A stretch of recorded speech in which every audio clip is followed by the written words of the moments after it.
안녕하세요. 이노쌤과 함께하는 10분 경영학 이번 시간 시작하도록 하겠습니다.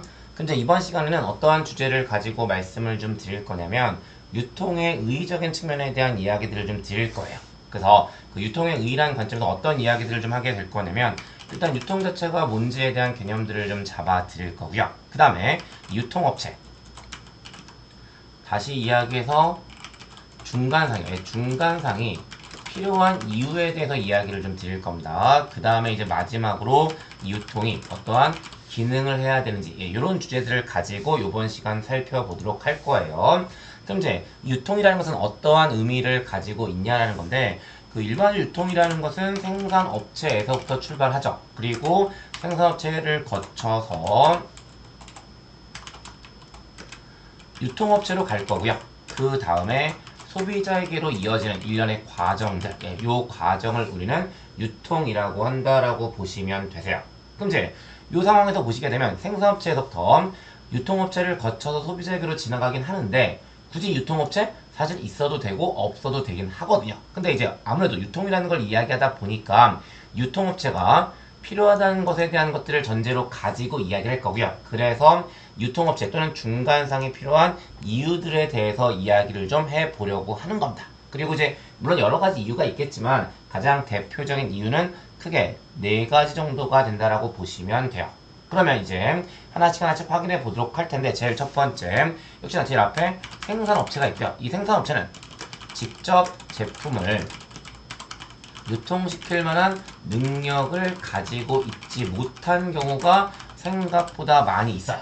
그리고 이제 그런 경우라면 유통업체가 뭔가 역할을 좀 해줘야 되니까 유통업체가 필요하다라고 이야기를 하게 되는 거죠. 그래서 유통업체 또는 중간상의 필요성이라는 관점에서 제일 첫 번째 생산업체는 직접 제품을 유통시킬 만한 능력을 가지고 있지 못한 경우가 있기 때문에 중간상 또는 유통업체가 필요하다라고 보시면 되는 거고 그 다음에 두 번째 당연히 유통업체 중간상이 뭔가 해야 되겠죠. 그리고 뭘 하기 시작하냐면 생산업체와 소비자에게 여러 가지 효용을 제공해 준다라고 보시면 되죠.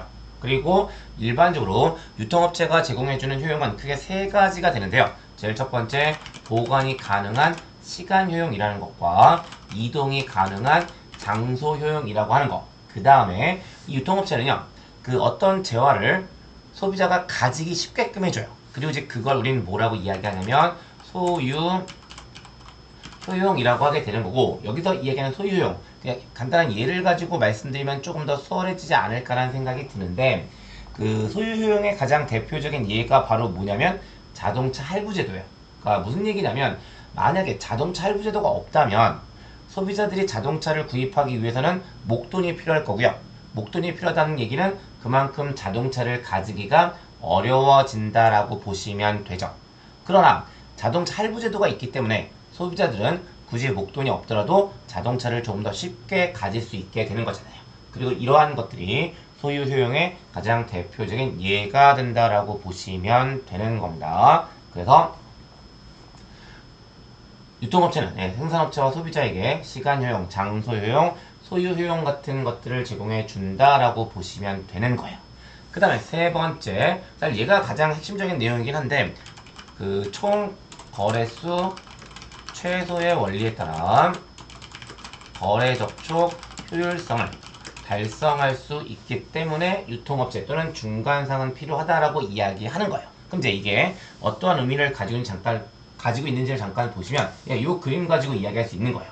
보시면 그림 보시게 되면 중간상이 없는 경우와 중간상이 있는 경우가 되는데 지금 보시면 똑같이 제조업체가 3개고 소비자, 고객이 3개예요. 똑같습니다. 근데 이쪽은 중간상이 없고 이쪽은 중간상이 하나 있는 거죠. 그럼 이제 어떤 일이 벌어지냐면 중간상이 없는 경우에 그림을 보게 되면 생산업체, 제조업체 셋과 고객 셋이 거래를 하게 되면 모두 총 9개의 거래가 발생하게 돼요.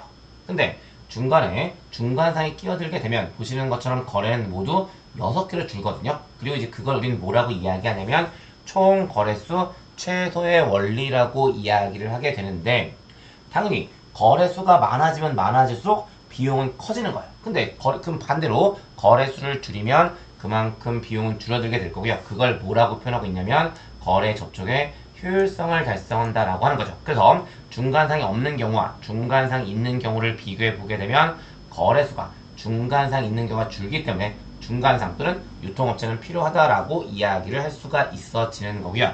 거기에 추가적으로 어떠한 이유 때문에도 중간상 또는 유통업체는 필요하다고 이야기할 수 있냐면 보시는 것처럼 이 구조가 되면 중간상이 없는 경우라면 고객 입장에서 본인이 필요한 제품을 구매하기 위해서는 개별 생산업체 쪽으로 가야 돼요. 반대로 중간상이 있는 경우는요. 각 소비자들이 어떤 생산업체의 제품이 필요하더라도 유통업체 중간상까지만 가면 되는 거죠. 결국 이걸 뭐라고 이야기하냐면 생산자의 구색을 소비자가 원하는 구색으로 전환시켜 준다는 거고요. 이걸 결국 줄여서 이야기하면 유통업체는 구색 전환 기능을 수행하게 된 거고 그로 인해서 유통업체 또는 중간상은 필요하다라고 이야기를 하게 되는 겁니다. 그래서 유통업체 또는 중간상의 필요성은 이러한 이유들 때문에 이야기가 되는 거고요. 그래서 유통은 기본적으로 유통업체가 존재한다는 전제 하에서 이런저런 이야기들이 된다라고 보시면 돼요. 그래서 그렇게 설명드리면서 유통업체의 필요성과 관련된 이야기들 마무리 짓는 거고요. 그럼 이제 유통업체가 필요하다는 얘기는 충분히 설명을 드렸으니까 그렇다면 이 유통업체가 또는 유통이 어떠한 기능을 수행하는지에 대해서 이야기를 하게 되죠. 물론 이제 개념을 잡아들이기 위한 목적이라면 유통의 기능은 크게 두 가지로 나누어 볼 수 있습니다. 어떻게 두 가지로 나눠 볼 수 있냐면 주된 기능과 부차적인 기능. 여기서 얘기하는 부차적인 기능은 주된 기능을 도와주는 기능이라고 보시면 되는데 그 주된 기능이 크게 두 가지가 있어요. 그리고 그 두 가지가 바로 뭐냐면 거래 기능이라고 하는 것과 물적 유통 기능이라고 하는 두 가지가 되는 거죠. 그러면 거래 기능은 뭐고 물적 유통 기능은 뭔지에 대한 내용들을 정리를 하셔야 되는데 잠깐 위로 올라가세요. 유통은 생산업체부터 소비자 유통업체를 거쳐서 소비자를 이어지는 일련의 과정이라고 말씀을 드렸고 이 얘기는 결국 어떤 이야기가 되냐면 생산업체가 가지고 있는 무언가가 소비자에게 전달된다라고 보시면 되세요. 그런데 생산업체에서부터 소비자에게로 전달될 수 있는 것이 크게 두 가지가 있다라고 보시면 되는데 첫 번째가 바로 뭐냐면 소유권이 이전될 수 있어요. 그리고 이러한 소유권 이전과 관련된 기능을 우리는 거래 기능이라고 이야기를 하게 되는 거죠. 그 다음에 모두 생산업체에서부터 소비자에게로 이전될 수 있냐면 재고도 이전될 수 있어요. 그래서 그러한 재고 이전과 관련된 기능을 우리는 물적 유통 기능이라고 한다라고 보시면 되는 겁니다. 그래서 유통의 주된 기능은 거래 기능과 물적 유통 기능이라고 하는 두 가지가 있다라고 보시면 되거든요. 그런데 이 거래 기능과 물적 유통 기능은 다시 세부적으로 두 가지의 기능으로 나누어져요. 그럼 먼저 거래 기능은 어떠한 기능으로 나눠지게 되냐는 건데 일반적으로 거래가 성사되기 위해서는요. 두 가지의 조건이 충족되어야 합니다. 첫 번째, 쌍방이 존재해 줘야 되고요. 두 번째, 쌍방 간의 합의가 이루어지면 되거든요. 그러면 여기서 이야기하는 쌍방은 어떤 주체들을 의미하는 걸까요? 사는 쪽과 파는 쪽이라고 보시면 되세요.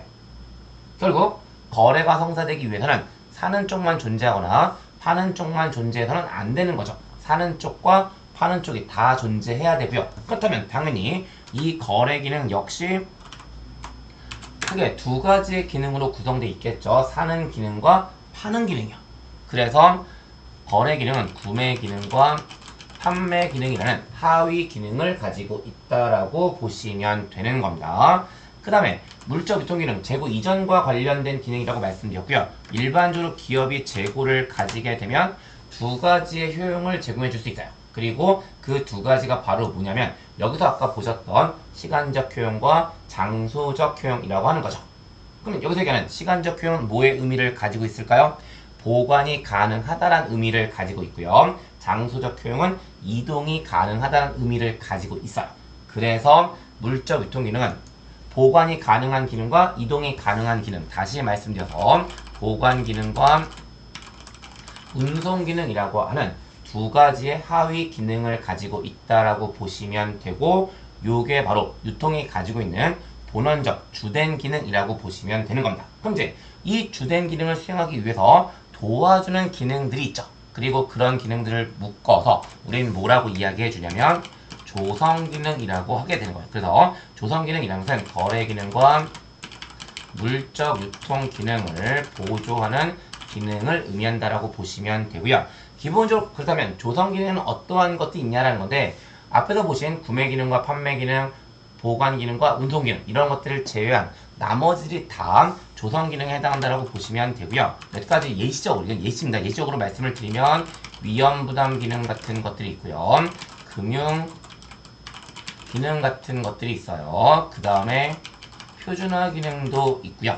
정보 제공 기능도 있고 구색 확보 기능 같은 것들 이러한 것들이 조성 기능의 가장 대표적인 예가 된다라고 보시면 되는 거고 그렇게 정리하시면 유통의 기능과 관련된 이야기들까지도 전부 다 정리하셨고 이 정도가 유통의 의의적인 측면에서 유통이 뭐고 유통업체 또는 중간상이 왜 필요하고 유통은 어떠한 기능을 수행하는지에 대한 내용들이라고 보시면 되는 거고 이번 시간은 여기까지 말씀드리고 마무리 지을 거예요. 네, 수고하셨습니다.